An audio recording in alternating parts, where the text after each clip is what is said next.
So what we've come to see are these ancient caves behind us. They're actually a couple of thousand years old. Basically back when people emigrated from Tibet, they actually used to live in these caves. In this region, they have a local dish that I've never tried before. It's called dido. And instead of having rice, you have this paste, which is made from buckwheat. It looks incredible. Really excited to try it.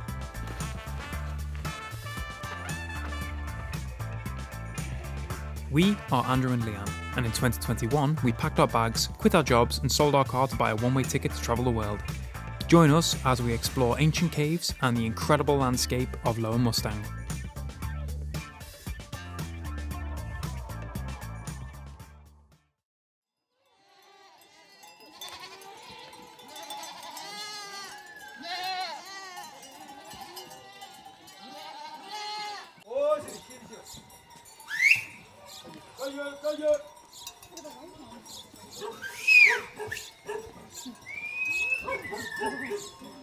So we could hear like a little baby goat screaming, looking over this fence. And I think it's literally just been born. Trying to stand up.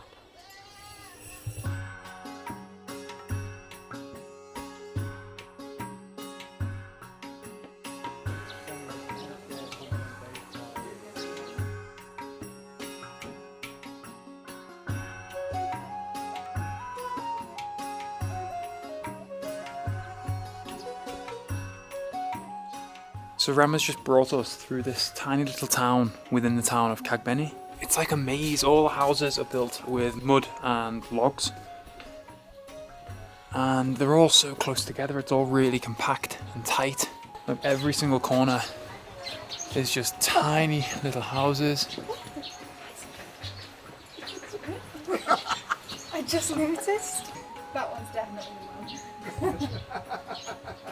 So apparently these sculptures are placed outside people's houses to ward off like bad dreams and things like that.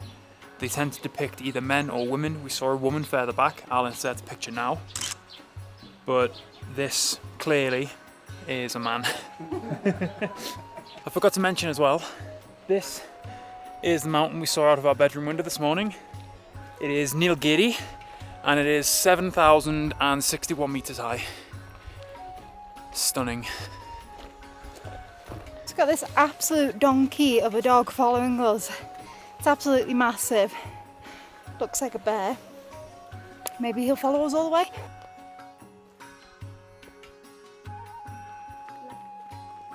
This is Nilgiri, and it's just over 7,000 meters. And this one is Dhaulagiri and is just over 8,000 meters. We got a great view today because it rained quite a lot yesterday. And just down this bank here you can see all of the village that we stayed in last night.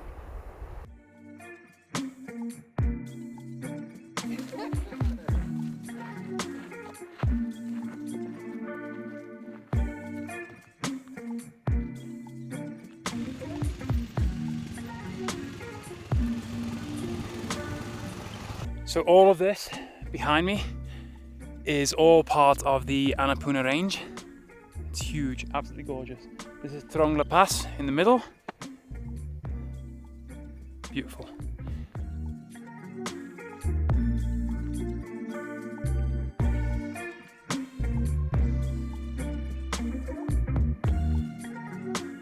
We have just arrived in the small town of Putak and I am absolutely starving.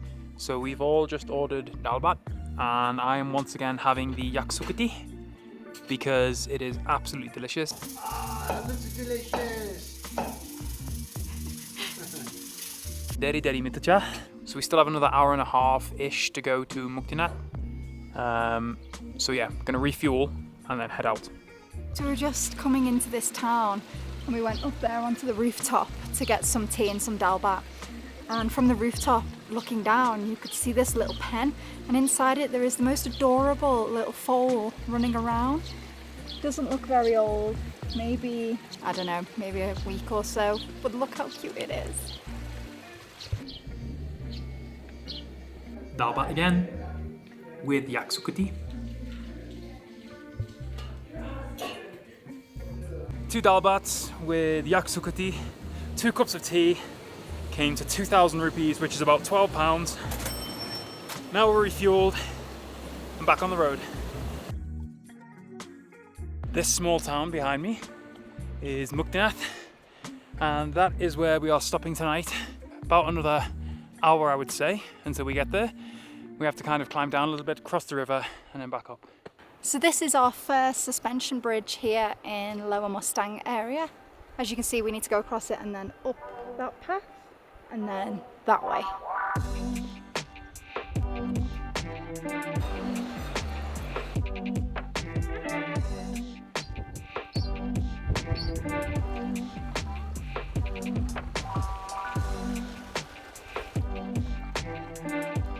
So as I said earlier on today, the buildings in the villages that we've seen so far in Lower Mustang just feel a lot older than the buildings we've seen in the rest of Nepal. Really, really pretty, completely different architecture. The culture is completely different. They speak Nepali, but they also speak another language on top that even Ram, our guide, cannot understand. So really, really interesting to see, as I say, this different side of Nepal.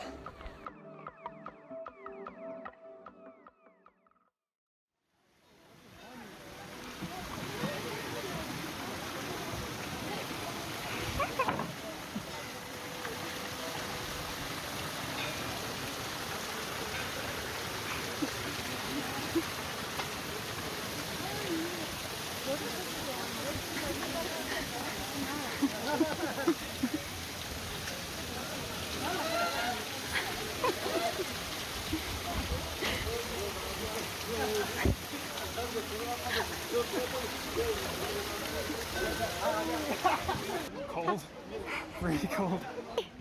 It's cold, it's good. Yeah, but good. We got to love.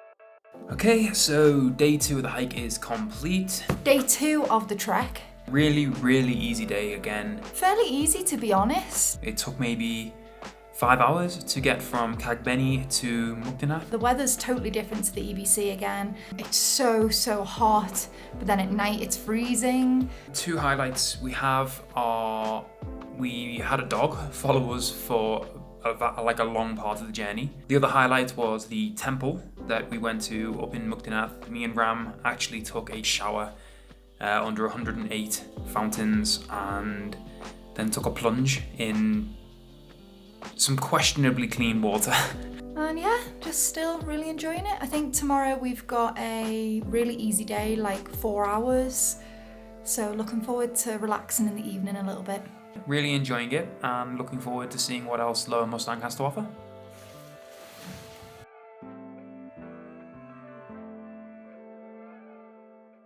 Good morning from Muktinath. This morning we've woken up to a glorious sunny day. We have mountains all around us, and today we have a nice easy 4-hour walk to our next town that we are staying in.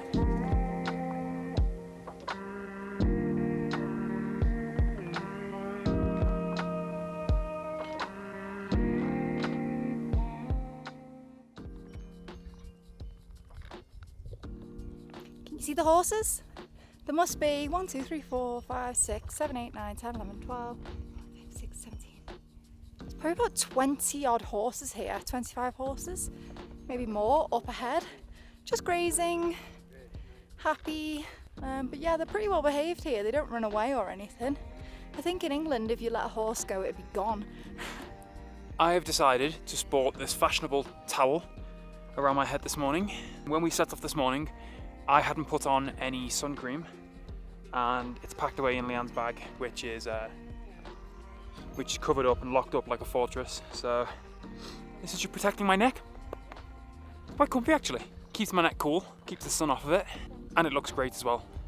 Also, we have yet another dog following us. We haven't named this one yet. Purely black, here you go.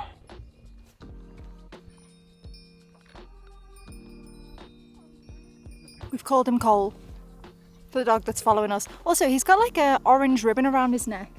We saw the same ribbons yesterday, and it was for a race that happens in the Mustang area. It's like an 8-stage race, I think, or a 12-stage race. Maybe he did it, maybe he won.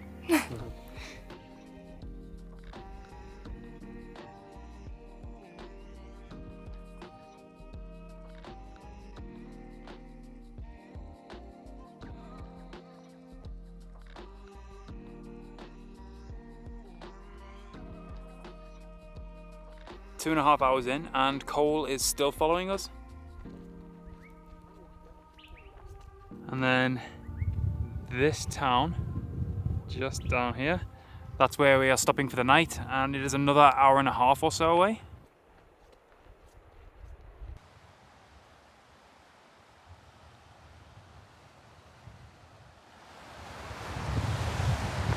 So, time to go across another suspension bridge. Try and keep hold of my hat. Pretty windy here.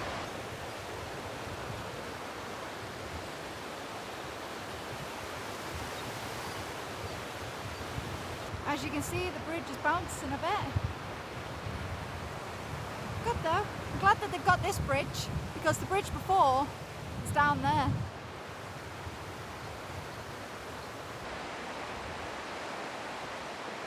Just made it to the small town of Lubra.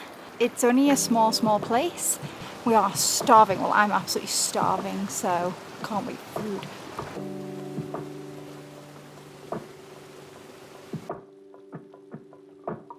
Yeah, so Cole made it all the way to Lubra with us. So for the past 3.5 hours, this dog has been with us.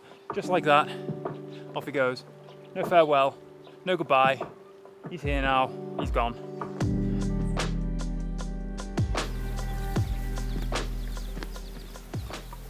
So we're in the town of Lubra, and we're staying here in Hotel Muktinath, which is a tiny little like guest house. It's more like a homestay. And just across the other side of the riverbank, we've spotted something that we've wanted to see up close the whole time we've been here in Lower Mustang. So we're just going to take a quick 10-minute detour and head over there now and check it out.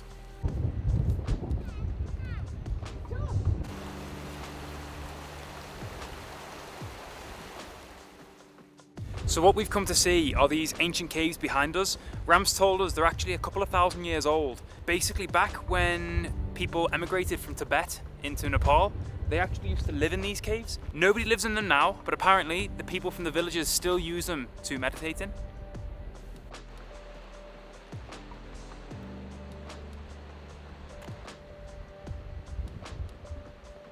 So this is the entrance into one of those cave openings that you saw.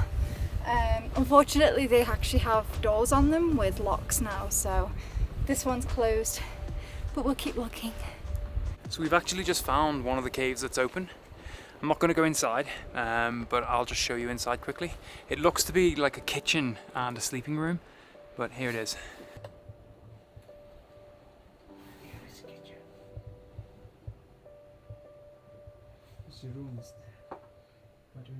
So the dark passage off to the right of the entrance, that was the sleeping area, and then just round to the left, that was the kitchen.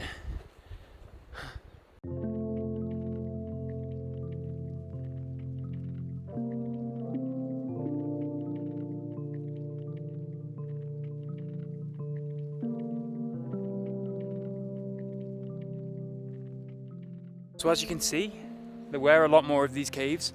A lot of them, there has been like rock collapse and like mud collapse, and it's kind of nearly sealed off the entrance to them.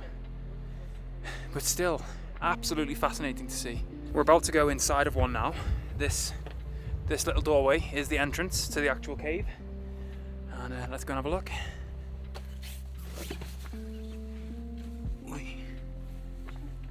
So it's opened out into this kind of like hallway area, and there's another doorway here into a main room. And inside is a tiny little temple that the monks still use now to meditate. I'm not going to go inside, but I'll just open the door and show you.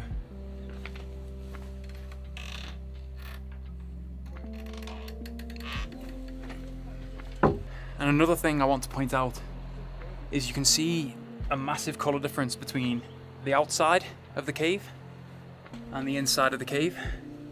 So the outside is like a nice whitish yellow colour from the clay, but the inside is like black, and I'm not 100% sure, but I can only imagine that that is from when people would light fires. The soot from the smoke would colour the ceiling and the inside black.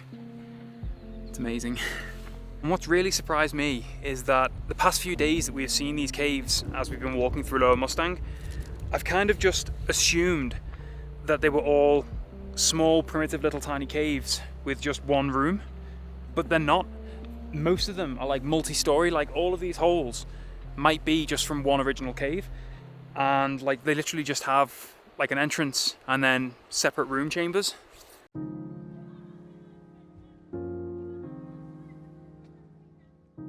In this region, they have a local dish that I've never tried before. It's similar to dal bhat, but it's called dido. And instead of having rice, you have this paste, which is made from buckwheat. Yeah, it looks incredible. Really excited to try it. So, this is what we get. This is the paste. It's made from buckwheat. The only other real thing I've eaten buckwheat in is soba noodles in Japan. Let's give it a go.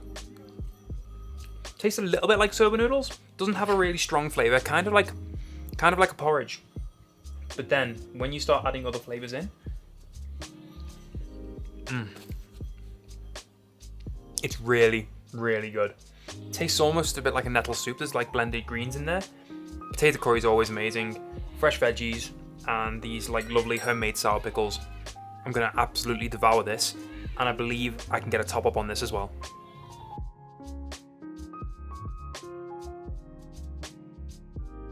Yesterday was day 3 of the hike. Pretty easy hike yesterday.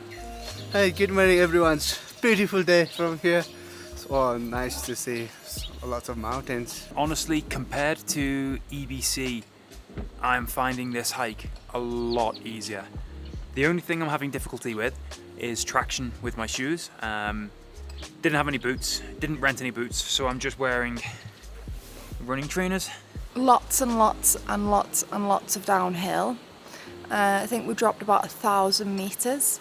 The biggest highlights of yesterday, there are 2 for me. The first one is the ancient caves that we went and explored.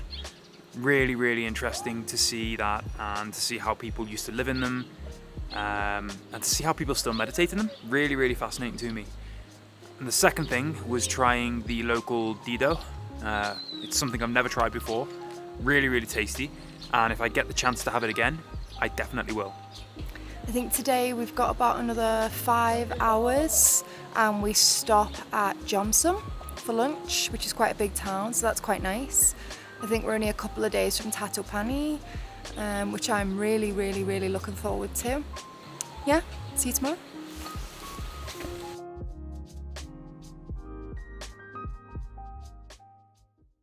So this morning, I have got myself a bowl of champa porridge, which is a traditional porridge here in Nepal.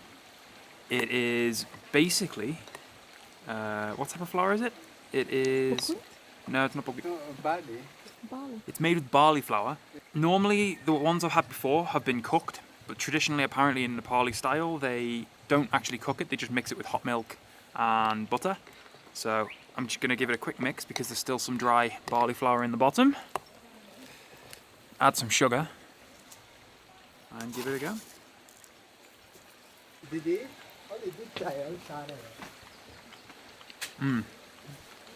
It's really good. It tastes like something we get back in England called ready breck, which is just kind of like blended oats. Really, really tasty. Really good. A little bit stronger than ready breck, but I'm going to devour this because I'm absolutely starving this morning. My porridge was still a little bit dry and needed a touch more milk, so they brought me this cup of fresh milk, which has actually come from those cows there. I mean, you can't really get fresher.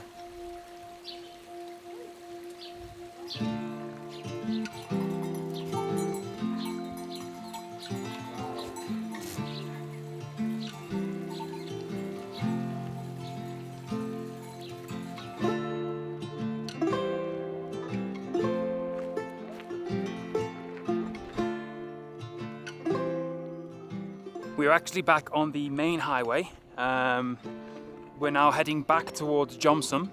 However, we are not stopping in Jomsom. We are heading straight through and stopping in a town called Marpha, which is really famous for its apple brandy, which is something we will be trying tonight.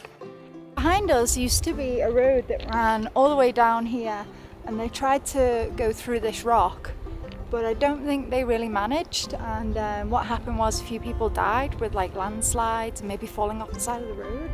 So now there's like a little remembrance part at the bottom of the cliff, which is also like a bit of a temple now.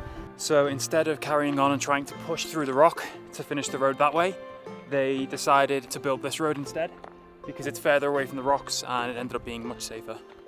So we are just leaving Jomsom. We stopped for a cup of coffee and now we're back on our way to Marpha, and it should take an hour and a half and then we should be there. If we're lucky as well, Jomsom Airport is just here, so we should see some planes either take off or land in a couple of minutes. Fingers crossed we get to see some.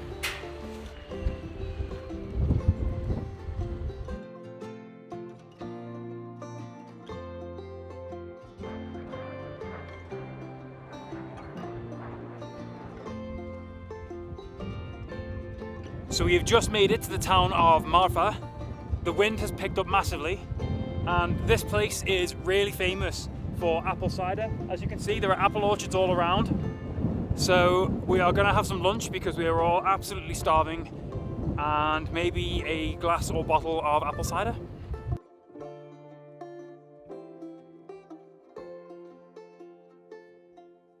So this is the apple cider that Marpha is famous for, and I've already had a little taste. It's very, very different to an English cider. It's not fizzy at all. It's flat. It's like quite strong. You can definitely taste the alcohol in it, but it also tastes a little bit like a sherry or a dessert wine. It's really, really sweet. Really nice though, really tasty. I think it'll go well with my dal bhat. So last time I ate dal bhat, I ate it with a spoon and fork. It's supposed to be eaten by hand. What dal bhat is it? So I've got chicken dal bhat, I've got chicken curry, lentil dal, I've got fried greens, I've got potato curry, and a pickle with some poppadom. And it's delicious. I went for the chicken fried rice, which looks absolutely delicious. Can't go wrong with the chicken fried rice. Di? Yes, yeah. What did you get? Dal bhat and curry and lentil soup. Nice. Looks good, yeah. Feel hungry. Hi guys, it's Andrew from the future. We are currently back in the UK for a couple of months just while we sort a few personal things out back home. But as soon as we can, we'll be back on the road and traveling again. As always, if you enjoy our videos, please subscribe. It really, really helps the channel out. Follow us on Instagram @LostKnox because we post stories regularly and it's easier for you guys to keep up to date with where we are and what we're doing over there. So, confession time. Not sure what day it is. 4 or 5? Maybe a bit more. Can't remember. Good morning from Marpha. Pretty sure yesterday was day 4 of the trek. Super easy day. Not much up and down, just mainly following the road today. Super windy though, crazy winds. My hat nearly got blew off like 12 times. Really, really nice easy day again. Nothing major to make it difficult. It was a nice, fairly flat trek for the whole 4 hours that we walked, I think it was. Glasses being worn all day, mask being worn all day because of the amount of dust. Super special place though. We just passed through loads of these tiny, ancient looking villages, and each one is totally different, you know, from the last one. The highlights from yesterday has to be the apples. Like honestly, this place is absolutely mad about apples. We had apple pie, apple cider. In fact, we had apple pie twice because it was that good. Everything's got apples in it. Still really, really enjoying the trek. It's once again completely different to the rest of Nepal. So glad that we decided to come and do this trek here in Lower Mustang. But yeah, let's see what today brings. I think today is supposed to have thunderstorms, so maybe we'll be getting the waterproofs out.